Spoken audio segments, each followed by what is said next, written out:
y'all, it's Alden. I am super excited to make this video because I'm about to introduce you to the family that will benefit from our September Cookies for a Cause fundraiser for Childhood Cancer Awareness Month.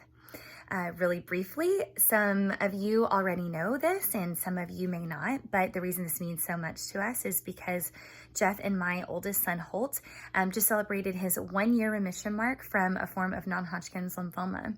And so we have become determined to try and pay it forward in this manner and bringing awareness to childhood cancer and to try and benefit other families that are still in their battle. So without further ado, I would like to introduce you to Ella Pearson. Ella turned 3 last December. She's the daughter of Abby and Aaron Pearson. She, like most 3-year-old little girls, loves princesses and dressing up and all things girly, but don't let that fool you. She can hang with the best of them because she has 2 older brothers, Rhett and Ryder. On May 22nd, 2019, the Pearsons' lives were turned upside down when Ella received a diagnosis of stage 4 high-risk neuroblastoma. You are probably already drawing some conclusions. You heard stage 4. Many of us know that that's the highest classification of cancer at this time. You heard high risk. You probably have some context for what that means. But what you may not know is about neuroblastoma. All cancer is evil, and neuroblastoma is its own form of evil. It has a very high reoccurrence or relapse rate, and it can attack any part of the body. Neuroblastoma is not only classified by stage, but it's also given a ranking number. So after they do all the scans, then they rank the child from the numbers 1 to 30. Ella, after her team looked at everything, gave her a rank of 29. 29 out of 30. That meant that it was absolutely everywhere, from the top of her head to the tips of her toes.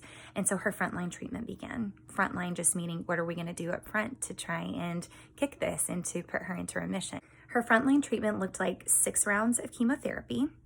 She had resection surgery in her abdomen of where the main tumor was. She had 2 stem cell transplants, 12 rounds of radiation, and now she is currently in her 5 rounds of immunotherapy, which they hope to have concluded in October. However, once her frontline treatment is over, that does not mean that her treatment plan is over. As of right now, it is projected that she will continue to receive treatment for 2 years orally at home, administered by her parents. So just because her inpatient time at the hospital is hopefully coming to a close, that does not mean that her time at the hospital or with her doctors is near or from being over. She will be under the watchful care of her doctors, which thankfully Abby and Aaron have a lot of faith in the doctors that God has divinely placed there for Ella and in her team, and they will continue to watch her have scans, do blood work, and see how she is responding to the treatment. Speaking of scans, Ella just had her most recent scans about 2 weeks ago. The results are in, and they are good. So I mentioned that when a child is diagnosed with neuroblastoma, that they will give them a score. I said 1 to 30, but really the hope is that someday there'll be a 0, meaning that they are NED, have no evidence of disease. Ella's results are in, and although there are 3 little spots that are lighting up, her doctors believe that she's as close to NED, no evidence of disease, as maybe she'll ever be. Guys, this is huge. Abby and Aaron continue, of course, to pray and hope that she will get to a score of 0 someday, but when she started at a 29, this is an incredible thing to celebrate. So that's what we're going to do with them. First, we're going to celebrate. We're going to celebrate this great news. We're going to celebrate the fact that Ella is doing well and that her body is fighting so hard to beat this, and that she is still herself.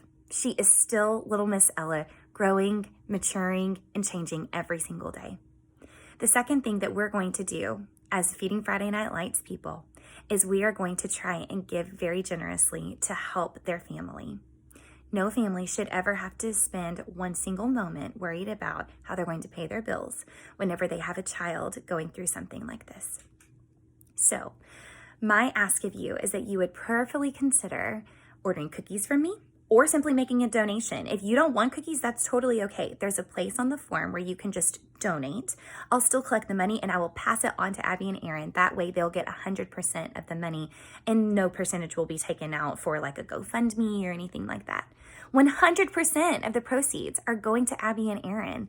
So let's do this. Let's take a little bit off of their plate so that they can just focus on loving Ella and loving Rhett and loving Ryder and celebrating this good news as they look to the next stage in their treatment. All right, let's do this.